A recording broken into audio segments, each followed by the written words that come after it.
Welcome to Christian Nutrition, the show where we review every single episode of VeggieTales chronologically. And by we, I mean just me.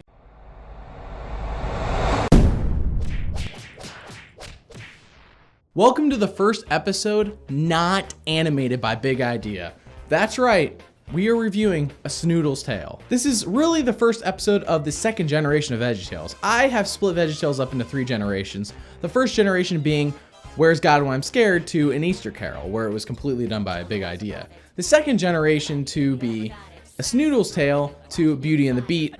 It's still Big Idea and they're working with somebody else, but it's got the same animation from the first generation, but it's a lot more parodies of more pop culture and current day stuff. Then of course we have the third generation with Noah's Ark and VeggieTales in the House and anything that happens after that from 2015 and beyond, with the new animation that not many people seem to like, but yet it must be working because Netflix has renewed VeggieTales in the House for more seasons, so somebody's watching it. Anyways, A Snoodle's Tale was released in May of 2004, a mere 3 months after An Easter Carol. This is now actually the time where VeggieTales starts pumping out episodes at 3 a year. Originally, it was like 1, maybe 2 a year with a spin-off or, you know, something like Larry Boy Cartoon Adventures. But no more, now it's 3 a year and it goes on for quite a while. Anyways, I'm getting off topic. Just to let you know that this episode is 50 minutes. Not my episode, not my review, but the episode we're watching is 50 minutes. And I really feel like there's a lot to cover here. But for now, let's review A Snoodle's Tale. Hi, kids. I'm waiting for Larry. I've really missed him. He's been away at Danish immersion camp for the longest time. Kind of an awkward way to start off the episode.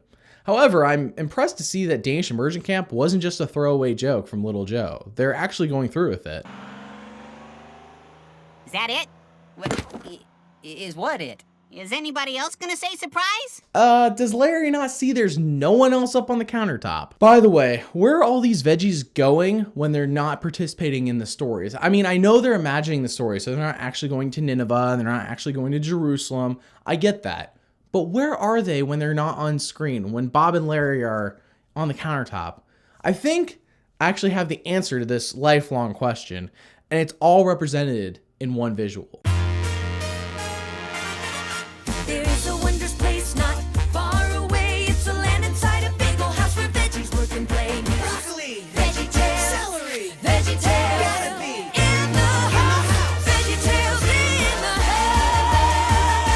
house. What's Velkommen Hedgem Larry? It's Welcome Home Larry in Danish. You should know that. Yeah, Larry, you were just at Danish immersion camp. This should all be basic stuff to you. I didn't exactly go to Danish immersion camp. Oh no. I was there for a day, and then me and this kid Bjorn took a canoe ride out on a lake and got lost. Well, I'll give him credit. At least this time, he didn't get his lip stuck in a gate, and he met a guy named Oscar who got stung by a bee right in the lip. They couldn't even talk to each other for a few weeks due to how swollen their lips were until finally they did talk, and Oscar only spoke Polish, and Larry knows like 3 words in Polish, but now he knows 4 because he knows the words for lip. Usta. Overdone British Literary Adaptations Camp. But Larry, you were supposed to learn Danish. We were gonna do a show about a Danish trucker and his trusty pet monkey. Now I feel cheated. Are you telling me they're going to do a story with a Danish trucker and a monkey? That sounds awesome and not at all like a Clint Eastwood film. Right turn, Clyde. Some of the kids at school make fun of me. They call me names and tell me I'm no good at anything. What should I do? The same thing happened to Jorgen and his monkey. But Jorgen decided to take a canoe ride and get lost at Overdone British Literary Adaptation Camp. I read a story at camp that might be just what Chester needs. It's a classic of British literature called Dr. Jekyll and Mr. Hyde. Wait, is VeggieTales really going to do a Dr. Jekyll and Mr. Hyde parody? It's a pretty dark story. I'm a little hesitant to see what they're going to do. Chester, get ready for Dr. Jiggle and Mr. Sly. Huh? Roll film. Wait, what is going on? Dr. Jiggle and Mr. Sly.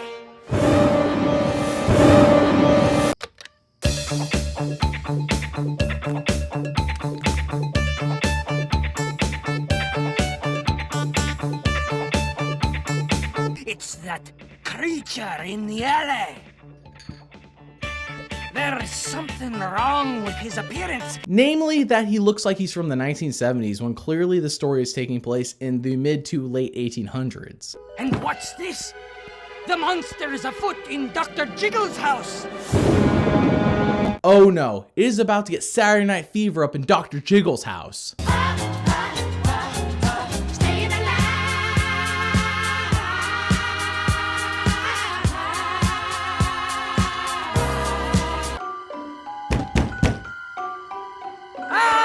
Whoa, was that a hand? This has to be terrifying children nationwide. I don't even know how to comprehend it myself. You've an intruder, a detestable disco dancing villain ducked through your back door. You must mean Mr. Sly. Mr. Sly? Man, can that guy dance or what? Yeah, didn't I tell you? You're in cahoots with that creature. It is true. Mr. Sly is a monster. I know I could never dance like that. I mean, just look at me. I'm too jiggly. But for what it's worth, my portly girth only served to make folks giggle. Wait, are you telling me that Dr. Jiggle just froze time? That's impressive. Or is this more like where it's in a play and everyone just freezes while the character sings a character reflection song? That's probably more of what's going on. But I like to think that Dr. Jiggle knows how to freeze time. I want to dance. I want to groove. This is some Disney level music going on right here. I want to dance.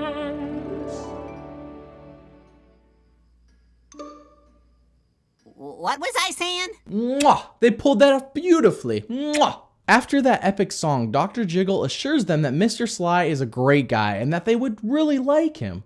Butterbun asks to meet him and Dr. Jiggle says that is not possible since Mr. Sly is such a busy man.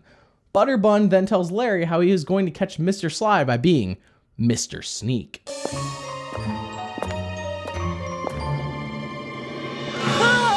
Seriously, what is going on here? Someone has some explaining to do.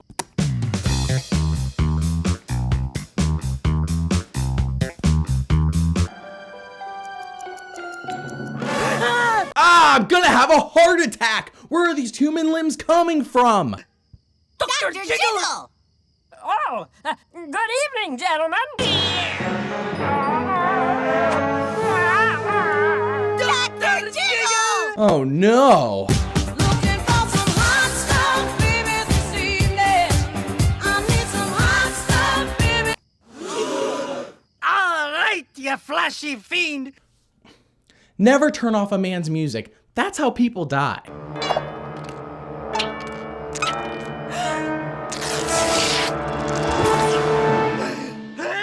Well, that's not a kind response. Just because he's overweight doesn't mean that you should react in such a cruel manner. Dr. Jiggle then explains he has been taking dance lessons. It is really his lifelong dream, but he was just afraid people laugh at him since he is fat. A fair point considering that he just got laughed at for being fat. Everyone ends up accepting him as a dancer and wants to dance with him. The end.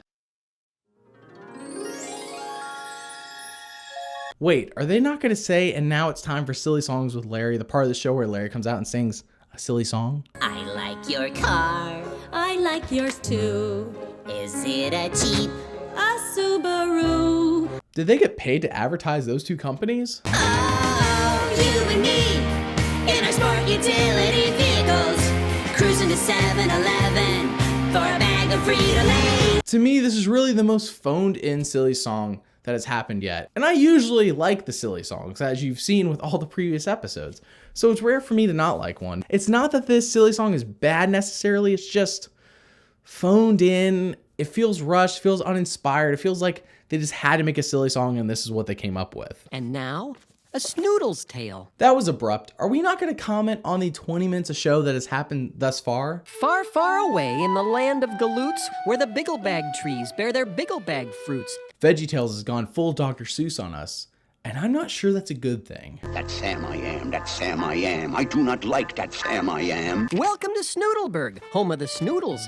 A curious folk who eat pancakes with noodles and spend half their days making sketches and doodles. Oh my gosh, is this entire thing going to rhyme? Even Dr. Seuss cartoons didn't rhyme the entire time. I really wish we had got the story that Bob proposed of a Danish trucker and his pet monkey. That would have been better. This little Snoodle was much like the others. He came without siblings, no sisters or brothers. He came without money, a mom or a dad. Our protagonist is essentially a baby, a brand newborn baby. At least Junior was 5 or 6 years old. This is peculiar. The little guy said. I came from a chute and I fell on my head. Everybody knows you never go full retard. What do you mean? I came from a chute and I fell on my head. You went full retard, man. Never go full retard. What do I look like? What am I for? Why don't I slam my head right into a door? He pulled out some paints. Maybe I'm good at art. Wait a minute, how does this Snoodle know what art is? In fact, how does this Snoodle know what anything is? It literally was just born. The Snoodle then pulls out a kazoo and opens his built-in wings. He/she is full of potential and wonder. I hope no one comes along and squashes it. You call that flying? You think you're a bird? We've never seen anything quite so absurd. Okay, I admit, so far I really don't like any part of this second half of a Snoodle's tale. But even I know that that is cruel. He was just born. We're just gonna trash on him so soon? I'm being quite a hypocrite right now, I can tell. I'll paint you a picture to show how you looked. The brushstrokes were skillful. The colors were coolish. The story they told made the young one feel foolish. Carry this with you, The old Snoodle said. so visions of flying don't go to your head. The weight on his back was as heavy as lead. I think at this point we can establish that this section of the episode is not silly or fun.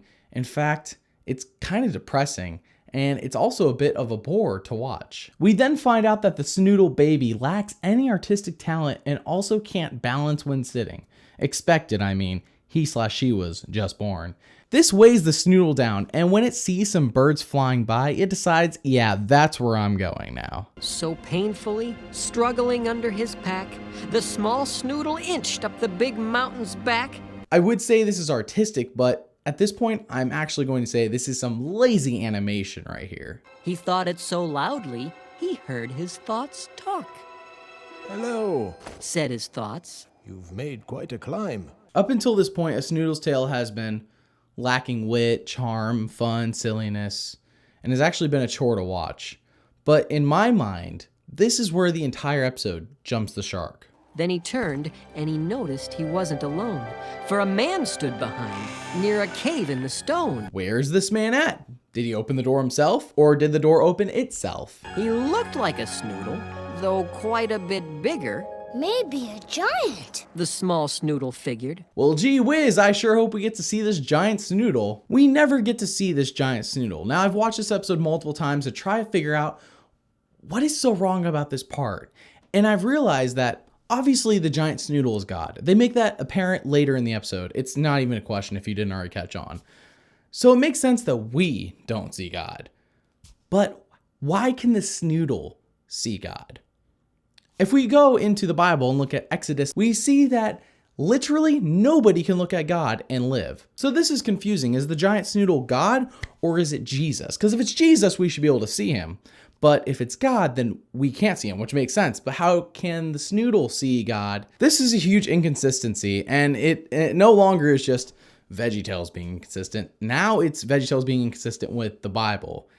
And that's where the problem comes in. But then again, take that all with a grain of salt. I am overanalyzing a kid's show. Let's continue. God tells the Snoodle he is more important than what everyone else tells him/her that he or she is. He shows the Snoodle what he has planned for it. He then goes on to explain pretty much every trait that God has to reassure anyone who has not caught on that this is indeed God talking to the Snoodle. I gave you your pack and your paints and your wings. I chose them for you. They're your special things. Are we getting nostalgic about something that happened 7 minutes ago in this episode? Lazy. But sir, if you made this incredible land, can't you make Snoodles obey your command? A gift that's demanded is no gift at all. Despite all the negatives of this second half of this episode, this is the shining moment and really to me the only redeeming factor of the second half of this episode. God then gives the Snoodle confidence to fly, and he/she does just that, flying all the way back to his hometown. The end. That was 13 minutes long. A Snoodle's Tale, the main portion of the movie or film or whatever you want to call it that we just watched, was 13 minutes long. Now I want to point out that the length of this entire episode, the length of the entire DVD, VHS, whatever you want to call it, is 50 minutes. And 13 minutes was dedicated to the main story, the story that's on the cover of the box. But at this point, we're only 33 minutes into the 50 minutes that VeggieTales has promised us. So let's see what surprise VeggieTales has in store for us. There was something about that story, though, that made me want to eat green ham. Well, Well played, VeggieTales. Well played. Anyway, we're over here by QWERTY to talk about what we learned today. We're only 33 minutes in. Is there going to be 15 minutes of credits? What's going on here? But God sees you the way you're meant to be. You're stronger, smarter, and braver than you think. That is great. No, really, it is great, but I'm still confused. What's the remaining 15 minutes going to be? Because God made you special, and he loves you very much. Well, say goodnight, Larry. Farewell! That's Danish for goodbye. Learned that one before the canoe ride. Right. I can't take it anymore. I have to know why this episode is ending prematurely. Okay, so the credits are done and we're about 39 minutes in. There's 11 minutes left. I'm guessing we're gonna get like an after credits Avengers sort of scene. Maybe VeggieTales is setting up a VeggieTales universe where we're gonna like, I don't even know right now. All the VeggieTales people are kind of together. Are they gonna combine different characters of the Bible and put them together? Maybe like Jonah is going to go to the chocolate factory, and then you're going to have the Veggies who knock down Jericho meet up with Jonah in the chocolate factory, and then I don't even know. Like, I can't imagine what's about to happen. I'm actually getting a bit excited just thinking about it.